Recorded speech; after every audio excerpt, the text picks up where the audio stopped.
So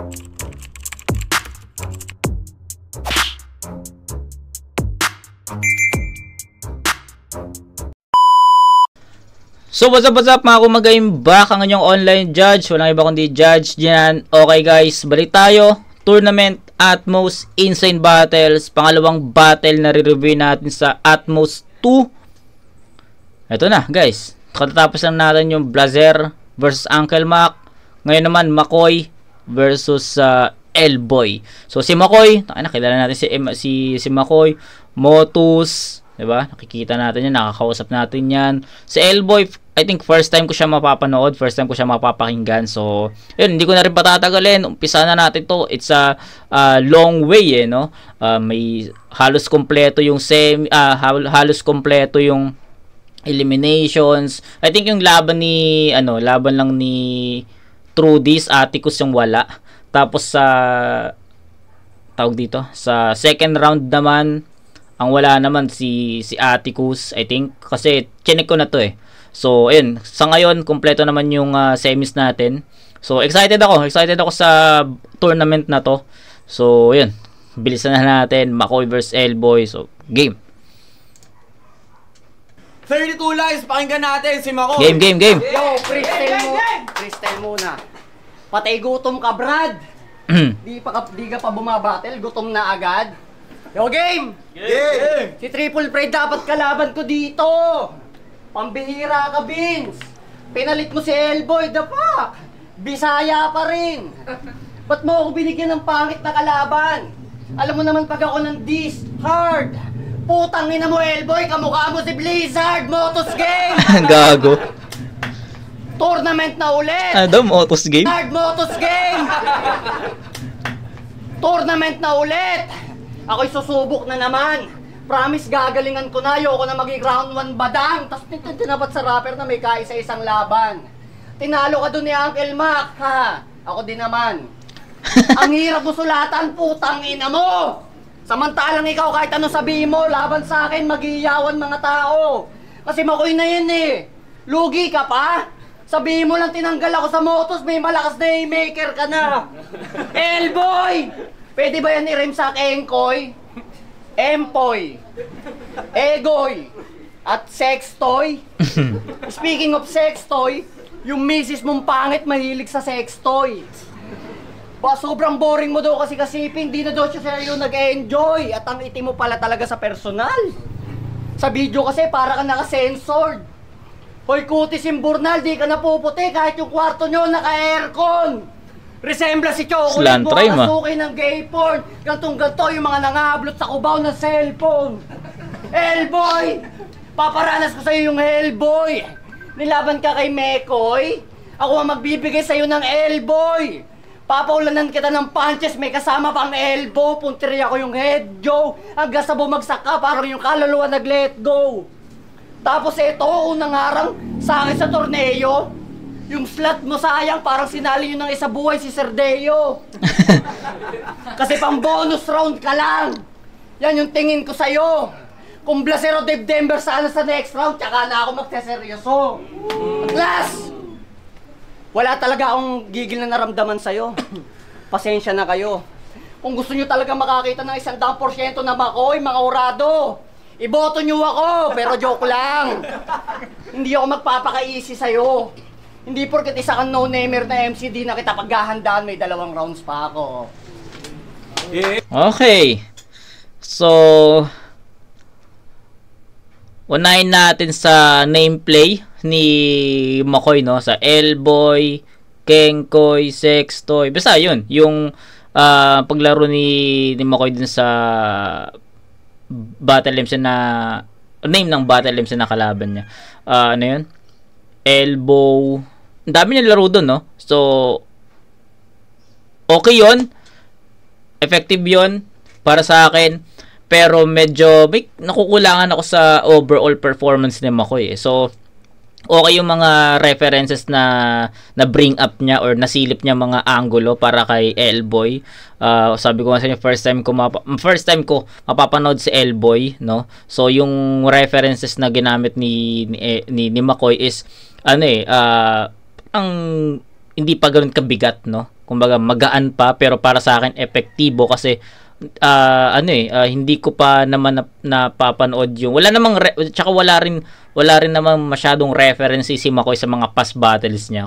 Kumbaga naging yung atake ni McCoy kay Elboy is magaan pa, pero para sa akin epektibo. Yun nga yung mga slant rhymes niya. So siguro sa slant rhyme na deliver ni McCoy, siguro konting ano pa doon. Konting ang tawag dito, konting improvement pa sa sa pag-spit ng ganong rhyming. Kasi kung katulad ng ginawa ni McCoy na ganon lang yung pag-spit niya, magmumukhang talaga hindi magkaka-rhyme yun. So katulad ni Zaki, 'di ba? Ilan beses na natin na-review si Zaki. So hindi talaga magkaka-rhyme yung mga niya, tawag doon, mga words na ginagamit niya, pero since sa delivery niya, sa accent niya, kung paano niya dinideliver yon, parang ang dating sa akin is magka-rhyme. So yung kay McCoy, konting hilot pa sa ganun, no? Konting practice pa sa mga accent ng pag-spit na mga ganong words. Then I think ayun lang naman yung naging highlights, no? Yung name place, elbow, 'di ba, yung mga slant rhyme, 'yun. Para sa akin okay 'yun, pero I think hindi pa ganun ka deep or hindi pa ganun ka bigat, no. Magaan pa yung iba. So, 'yun, pero overall maayos naman niya na itawid 'yon, malinis. Hindi naman nagkaroon ng dapa sa performance si McCoy doon. So, nonetheless, approve pa rin naman. So, let's see kung ano ipapakita ni Elboy sa round na to. Unang banat para kay Elboy, pakinggan natin, oh. Yo, game! Ang ina, kamukha ko daw si Blizzard. Ang ina, ang pangit mo, men. Kung kamukha ko si Blizzard, ikaw ngayon yung babagyuhin. Game, round 1, game. Eto na ba yung McCoy? Yung MC ng Motus Pride? Yung may basbas daw nung Christian. Kaya feeling overhyped. Tanga, hindi kanya bet. Sadyan nakita lang nung site. Kaya ka binigyan ng treatment kasi mukha kang special child. Ang ina to, sinabi na ng Mongolid na snag, umiyak na agad. Inaway pati crowd. Bias daw yung judge. Puta, dinamay na lahat. Desperado lang? Paalala lang, battle rap to. Huwag kang sasali kung ayaw mong matalo. Huwag mong isisi sa hurado. Tandaan mo ang tunay na panalo ay kung paano ka matuto. Kaso lang, mukhang wala namang natutunan tong punyeta. Sinasabihan ka ng Mongoloid, putang umingiti pa. Kaya nung sinabi mong ikaw ay sick, mukhang napansin ko nga rin. Sa bagay, walang gamot sa tanga, kaya di ka nagagaling. Anong tingin mo dito, inuman? Basta may ambag, pwede ka na. Porkit nagawa mo, hihirit ka pa. Abay, kumukupal ka na. Mali ka nang iniisip kung akala mo dito ay kaya mo na. Ikaw naman, binigyan mo pa ng battle, alam mong may tama na. Kasi battle rap to, men. Kung mahal mo to, dapat mag-improve ka palalo. Huwag mong laruin ang pagtatanim, kasabihan dapat irespeto. Dahil pag dumating na yung anihan, kung saan kailangan ulit ng bago, huwag kang magtaka kung ba't wala yan ang binunga ng gawa mo. Kaya di na ako magugulat kung lumipas ang taon ay nandito ka pa rin. Dahil ang bulok na lalaglag kahit hindi napitasin. Kilala bilang walang bilang. Patunay na mahina ka pa, men. Kahit magkalutuan ngayon, makikita ngilaw ka pa rin. O, baka sabihin, gasgas na yung linya. Narinig ko na yan, nakakaumay. Malamang ganito magturo ng bata, kailangan paulit-ulit hanggang magtanda sa buhay. Kaya yung motto mong nag-iisang McCoy sa lahat ng liga, tigilan mo na yan, lintik. Kaya ka lang naman napasama para mag-asikaso ng event. Kasi hindi ka magaling, tingin namin sa'yo, men, komedyante na mangmang. Gusto laging may laban, ngunit kada may laban, puta, wala ka namang laban. Kaya wag mo akong yayabangan ng mga bagay na gawa mo. Kung sa debut ko pa nga lang, kitang mas mahusay pa ako. Dapat inaaral mo din kasi. Di yung alam mo lang kung paano. Anong silbi ng dami ng experience kung di ka mahusay magtrabaho.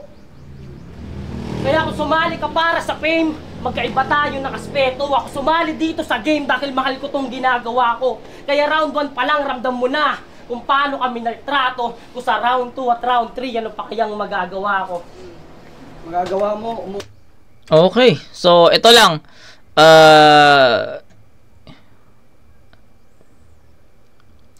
Hindi, naka ano na ako eh. May gusto na akong sabihin pero Hindi ko alam paano siya sasabihin. Pero, eto, kay Elboy, pwede niyang sabihin yon kahit hindi si McCoy yung kalaban niya, 'di ba? So sabihin natin may pagka-generic yon.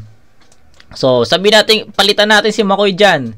Sabihin natin lagay natin si Dave Denver or si Blazer diyan or si Uncle Mac or kung sino man. Pwedeng sabihin ni Elboy yung round 1 niya sa kanila. So ganun ko siya natanggap, ganun ko siya napanood. So kay Elboy props kasi naging malinis yung performance niya. Props doon, men. Hindi ko din disregard yun. Pero ang pinakakulang kay Elboy sa round na to is yung mga direct hit, no? Yung mga direct na angles, references, creativity, 'di ba? So ayun yung kulang. Kaya hindi namin maramdaman 'di ba? Walang timing yung crowd. Ako personally pinakinggan ko yung buong round 1 ni Elboy. So medyo hinahanapan ko ng power ng enerhiya, yung performance niya, hinahanapan ko ng gano'n. Pero it turns out na from start to finish naging monotone iisa yung atake, hindi humihina, hindi lumalakas, so naging flat, no? Kumbaga kung paano niya inumpisahan yon hanggang dulo gano'n, no? So, para sa akin, hindi rin niya nakuha yung pinaka-momentum niya sa round 1. So, I think round 1, round 1, in terms of returns, I think malayo yun. Kasi si McCoy, puro direkta yung atake niya doon kay Elboy. Then, kay Elboy naman, sabi ko nga, ayoko kasi gamitin yung generic na word. Kaya sabi ko, meron na akong gustong sabihin, pero di ko alam kung paano ko sasabihin. Pero, I think that's the only word to describe, 'di ba? So, yun. Pasensya na kay Elboy, pero yun talaga yung naging tanggap ko doon. So, yun. Pwede mong i-apply kahit kanino yung yung round 1 na yun. So, yun.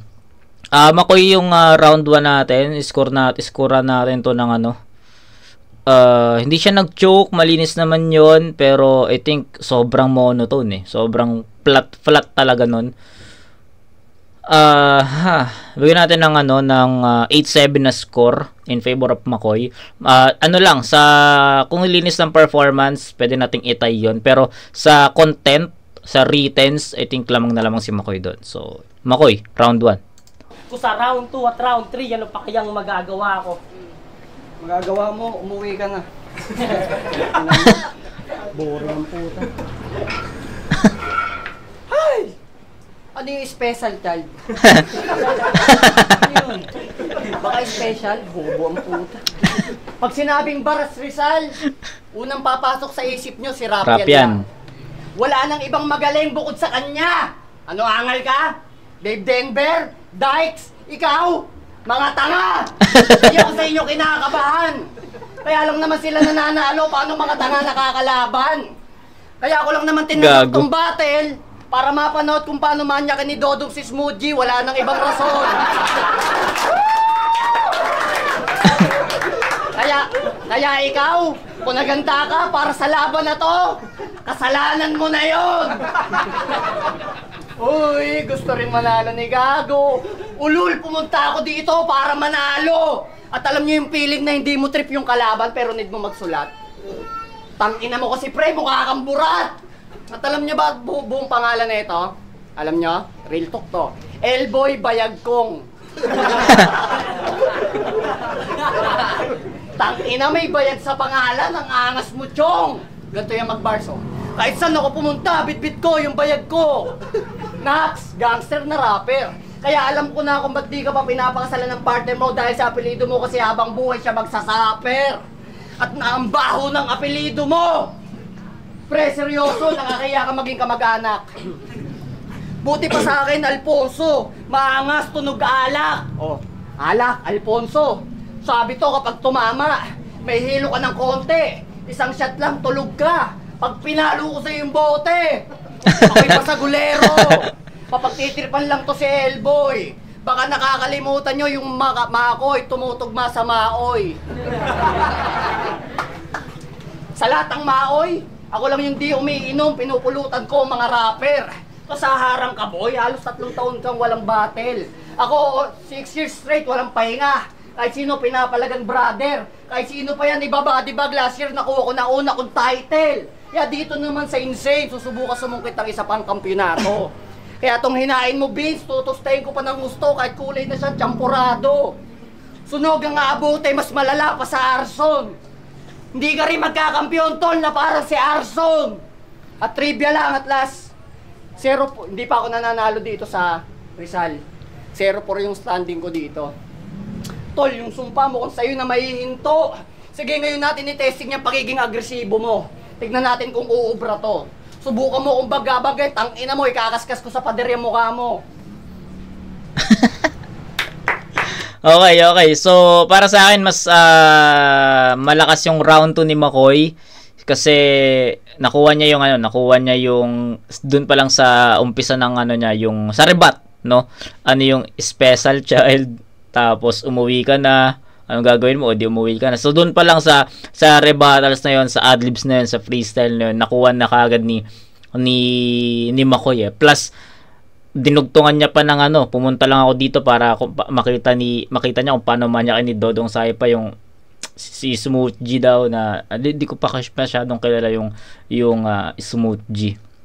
So ayun, 'di ba? So naging isa sa first half ng round ni McCoy naging kwele. Kaya para sa akin nakuha niya yung pinaka momentum. Then second half ay na unti-unting although sabihin natin unti-unting nawawalan ng kwela or ng comedy kasi yun naging atake ni McCoy sa first half medyo more on comedy pero sa second half nag-focus si McCoy sa mga direct na punto na atake kay Elboy, kaya para sa akin okay pa rin yun. Mas malakas mas malakas yung round 2 ni McCoy compare sa round 1. So ayun yung difference, no. 1 and 2 although mas malakas yung round 2 ni McCoy dito, pero kung titignan nyo kung susuriin nyo ng maayos, yung 1 and 2 ni McCoy is talaga built for Elboy. Kumbaga yung sulat niya sa 1 and 2 more direct talaga lahat kay Elboy. Unlike sa round 1 ni Elboy, mapapakinggan natin na yun nga, ayoko man gamitin or sabihin tong word na to, pero yun nga, generic nga yung pagkakahulman niya doon sa round 1 na yun. So, yun, tignan natin. Mali mo sa round 1 lang, mali mo sa round 2 and 3 makabawi. So, let's see. Game. Di ba taga Laguna ka? Tapos biglang repining Cavite. Nang dahil sa gut bars, tila nagpalit ng city. Maraming mahuhusay sa Etibac. Yun nga ba yung napili mong dahilan? O baka maingay dun yung hip-hop at gusto mong matulugan? Kasi pag sinabing Cavite, di na para pangalandakan. Kung ultimo sa flip-top, puro sila na yung nakasalang. Kung nabatid mo yung mensahe, sa iyo'y maglalarawan. Iba yung nagkapangalan sa Cavite lang nagkapangalan. Okay. Kala mo di ko alam? Sumali to na turna para magpasikat kay Enigma. Nagbaka sakaling magkampiyon at maisingit daw sa liga. Anong tingin mo man? Ganyang estilo sa flip-top matatanggap? Paano ka magkakatitulo lagi kang nagkakalat? Kaya nung nalaman niya nagkabunutan sa Motus, alam kong ginawa mo lahat nun. Isang tawag lang ni M-Site, mabilis kang tumutugon. Kaya alam kong galit ka. Pero mali nga ba yung napili niyang desisyon? Deserve mo nga ba yung FT kung dito ini-FT ka lang, chong, masakit? Di mo tanggap? Kaya yung Paulo, kinupal mo, Brad. Nag-comment ng like nyo to kung tingin nyo panalo si Clipty kay Site. Tanginan to, kupal. Matapos kang ampunin ng tao, wala kang utang na loob. Tandaan mo kung wala yung Paulo, walang McCoy kaming mapapanood. Kung ano ba nangyari? Di ko alam kung ano yung naging issue ni McCoy sa Motus or sa kay MZ So sa mga nakakaalam, makikichismis ako sa inyo, guys. Hindi kasi ako nagtatanong sa mga tropa natin na mga battle MC. Yung sa mga nakakaalam lang, comment nyo nga, guys. Tandaan mo kung wala yung Paulo, walang McCoy kaming mapapanood. Kung mapapansin nyo, sunod-sunod yung battle. Parang lasinggero lang sa bar. Nung nalasing tilan nagmaoy, nung natalo sa sugal, ngayon wala ng got bars. M-site, ano sang kalulugar? Yung hiling mong maging between ng kabiting, naging pulling star. Ang ina, di ko alam kung manig ka ba o tanga-tangahan ka lang. Pinagtitripang ka lang ng mga yan, kaya ka pinagtatawanan. Mula motos, kulo, maging sa ingay lika, di mo natunugan. Kaya nga nagtawag na tao yung Da Vinci para matauhan ka lang. Kaya kung proud kang taga Cavite, tanga maya ka sa mga nauna. Tinaguri ang ginto ng underground tapos ikaw lang yung basura. Ano, masakit na ba ako magbato ng lait? O sadyang wala lang nakakuha? Na kaya binabaon ko tong makoy baka sakaling lumago na. O kakalad ka rin ko to pabalik. I have no mercy hanggang makita yung bangkay na rin tong TNT. No mercy, TNT. Okay. Ganun pa rin no? So, sabihin natin may angulo si Elboy na Motus. Yun, Christian, M-Zite. Sabihin natin may ganun, no? Doon lang naman halos umikot yung buong round 2 eh. Sabihin natin ayun yung naging highlights ng round 2 ni Elboy. Diba? Yung pag ano bang tawag doon? So, diba yung halungkat, no? Paghalungkat ni Elboy sa naging past ni Makoy sa M-Zite na tinanggal kuno. I don't know kung ano yung story. Tinanggal. Motus, M-Zite, Christian.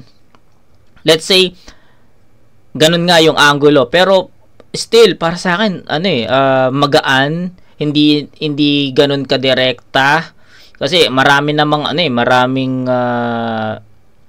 marami akong kilala na tumira kay M-Zite, si Tracy, 'di ba? So possible pa rin, pwede pa ring magamit 'yun sa ibang battle MC na may na konektado or may kaugnay kila M-Zite sa Motus 'di ba? So hindi pa rin siya ganoon ka direkta para sa akin. 'Di ba? So I think ayun yung mga angulo na kailangang i-improve ni Elboy sa mga next battles niya. Yung direkta talaga na built para sa kalaban. Kung nasabi ko na to kanina, kung papansinin niyo 1 and 2 ni Makoy, built talagang sulat niya for Elboy. Then kay Elboy naman sobrang kalat, no? Pwedeng kahit sino yung makalaban niya sa round, every round, no? Yun lang, mabilis lang. So 2-0 in favor of Makoy, 8-7 sa round 1, 9-7 sa round 2. So para sa akin mas malakas na Makoy yung round 2 Kaya that's 14 for Elboy, 17 para kay Makoy. So round 3 pakinggan natin. Makita yung bangkay na rin tong TNT. No mercy, TNT, hologram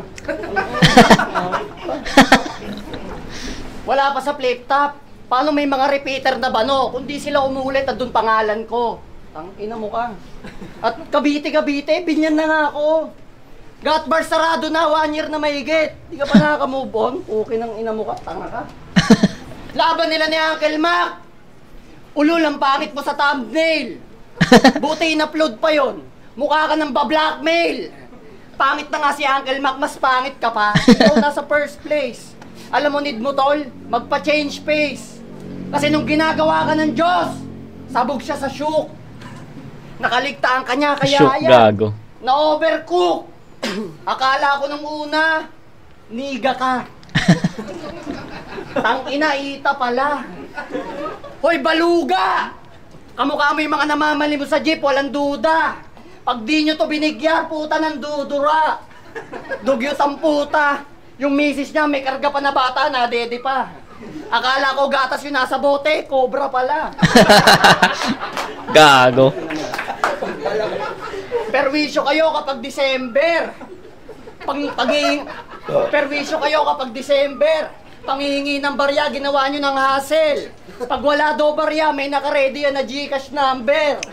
High grade na pulube. Naka-aqua plus pa na tumbler. Pag mag-aabot ng sobre, naka-American accent. Hey, give me some coins. Upgraded na mga pulubi ngayon no? Talented na. Gaya na ito, puta, bumabattle pa. Pag weekdays, makikita nyo to sa underpass, pa rugby lang. Ngayon dito sa Incense, bumabars pa. Palakpakan natin siya mga brother. Isang aspiring battle rapper. Hindi lang siya sa battle magaling. Gago. Pati sa battle mga men.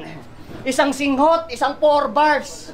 Ganun siya magsulat. Di ba ang angas? Isang bote lang ng rugby, rekta na siya sa finals. Imagine niyo, Dave Denver versus Elboy sa finale. O di ba nakakalugod? Ulul pag kayo naglaban, walang manonood. Kaya placer na agad. No disrespect kay Uncle Mac. No match ka naman dyan, tol, kahit ibigay mo lahat. Kaya sa mga di pa ako kilala, ako nga pala si Makoy, ang nag-iisang Makoy Battle MC sa lahat ng liga. Round 2 na, ha? Oh, yeah. So, ayun, ganun pa rin. Smooth na atake para kay Makoy. Ano talaga, yung pinaka-napansin ko talaga is built talaga yung returns ni Makoy para kay Elboy. Yun naman yung wala kay Elboy, no? Na kailangan niyang i-implement or i-improve sa next na battles niya yung direct hit, haymakers para sa mismong kalaban lang niya talaga. Diba? Yun. Makoy, props. Ang galing mo dito. Real talk yun. Nagustuhan ko yung yung entertainment part ng every round. So, good. So, yun. Tignan natin round 3 ni Elboy. Para Elboy, pakinggan natin oh. Game. Game! Ito nakapanood ang laban ni Makoy. Sabi niya, ngayon tinapat ka na sa dinagpapabaya, parehari ka na. Malabo tong makaisa. Sa rapper na dinagpapabaya. Ha? Hotdog! Tanginang to, ganap na ganap. Ayos ka lang, Brad. Yung tugma hindi tinipid, pero tinamad. Tapos umaasta ka pang hindi tinipid pero tinamad. Nakita ko na yung memes na yun sa sa Facebook. 'Di ba? Alam ko, nakita ko yun sa sa Graham. Mango Graham na pinagsalo-salo lang, no. Hindi tinipid pero tinamad, 'di ba? Yan, mga ganon. Pero tinamad. Tapos umaasta ka pang big man. Isa center, malamya ka. Wala ka pa sa rank, tol, maging asi, taulaba. Tamamputo ka ng pistol para lang maalala. Kaya pinagpahinga kasi sa bangko makikita.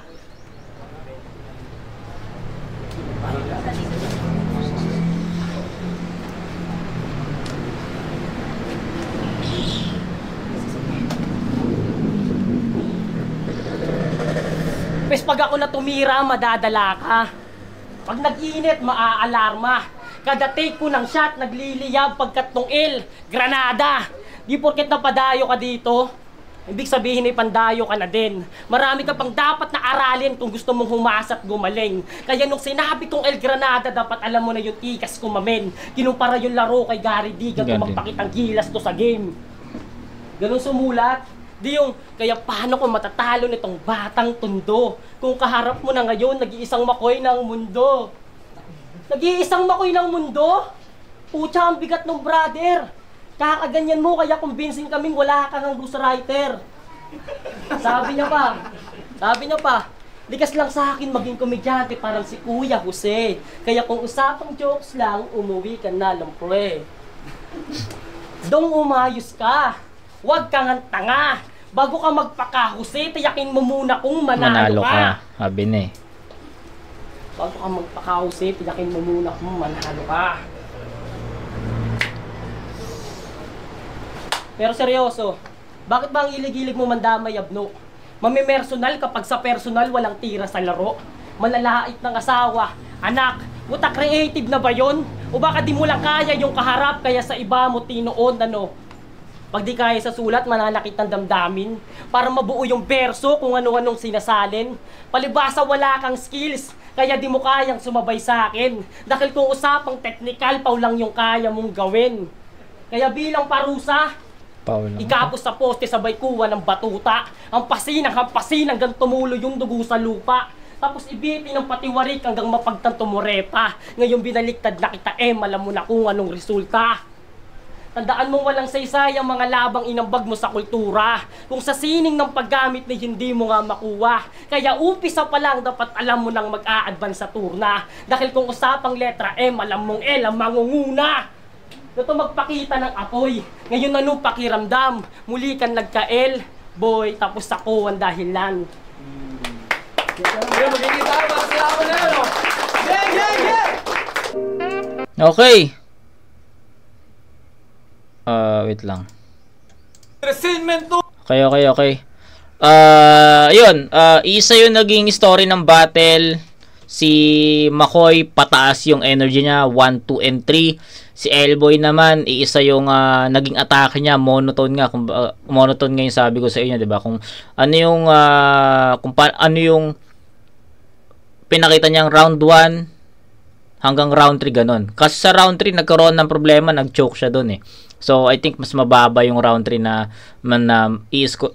ibibigay nating score. Pero sayang kasi at the same time para sa akin ayun din yung pinakamalakas na round niya. 'Di ba? Kasi ang ganda ng mga yung line mark, no? Yung line marking, I think ayun yung nagsalba sa round 3 ni Elboy na para sa akin pataas na yung energy pero nag-choke siya kaya nabawi din. So sayang. Effective si Elboy sa line marking na yon sa ginawa niya. Sabi ko nga kung magtutuloy-tuloy yung ganong atake niya, possible ito yung pinakamalakas niya kaso nadapa ulit, nag-choke. So yun. So para sa akin ang pinaka malakas sana ni Elboy yung round 3. So yun. All 3 rounds McCoy, I think di ko na kailangan iskuran pero pataas yung energy ni McCoy eh. Si Elboy pababa, no. Yun, all 3 rounds McCoy. Iskuran pa ba natin to? So 898 siguro para sa akin. So that's 25 para kay McCoy. Then kay Elboy naman sabihin natin 776 or 777.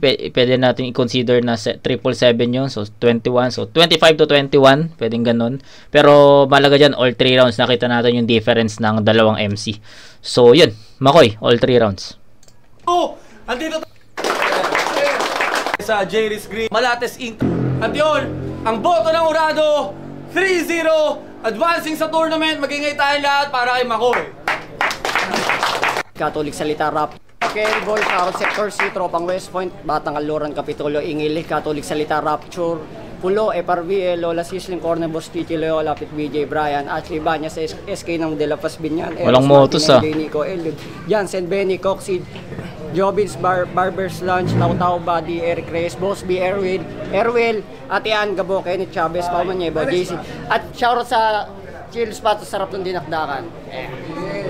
Shoutout nga pala sa lahat. Shoutout Changge. Yung binoto ko si McCoy kasi inaabangan niya manyakin ko si Smooth G. Yun. Gagin lang. Binoto ko all 3 rounds si McCoy. Round 1, binigay ko kay McCoy. Effective yung line prediction ni McCoy which is ginawa ni Elboy. Round 2, ang ganda nung apelido angle ni McCoy. Effective. Though sumobra siya ng 4-2 lines si McCoy. Hindi na namin kinotyo pero kanya pa rin yung round na yun. Round 3, kahit nag-choke si Elboy, nakuha pa rin ni McCoy yung round dahil sa punches and crowd reaction tsaka yung angle na napili. So, all 3 rounds McCoy. Binoto ko si Kim, diba? Binoto ko si McCoy dahil mas creative siya tapos mas sumusuntok yung mga punchline. Pero props kay Elboy dahil yung mga punto niya, saktong-sakto yung sulat niya para kay McCoy. Binoto ko si McCoy. Okay, so yun lang, no? Si Legit TV, baliktad kami ng kung paano namin na-absorb yung mga bara ni Elboy. Pero, yun lang. Tapos na tayo, guys. Tapos na tayo sa second battle sa eliminations ng Atmos 2. I think yung battle 3, yung Atticus Trudis, I think wala eh. 'Di ba? I think walang Atticus Trudis kasi nakita ko dito. Naka-playlist naman ng Insane Battle. So, wala akong nakitang Atticus vs Trudis. So edi wala, 'di ba? So Stucky MJC na tayo. Right after this, pahinga lang, upload, tapos atakin na natin ang Stucky vs MJC. So defending champ. Ang defending champ, ide-defend niya ang titulo niya dito sa Atmos kung saan siya ang unang kampiyon. So yun. parang ang nangyari tuloy, Aklas, unang-unang kampiyon, tapos nag-defend ng 2014 isa buhay, tapos natalo ng round 1. Parang ganun yung nangyari, no? So, yun, game. Pahinga lang, then upload, tapos proceed sa Stuka versus MGC. So, kita tayo doon mga kumag. Peace out.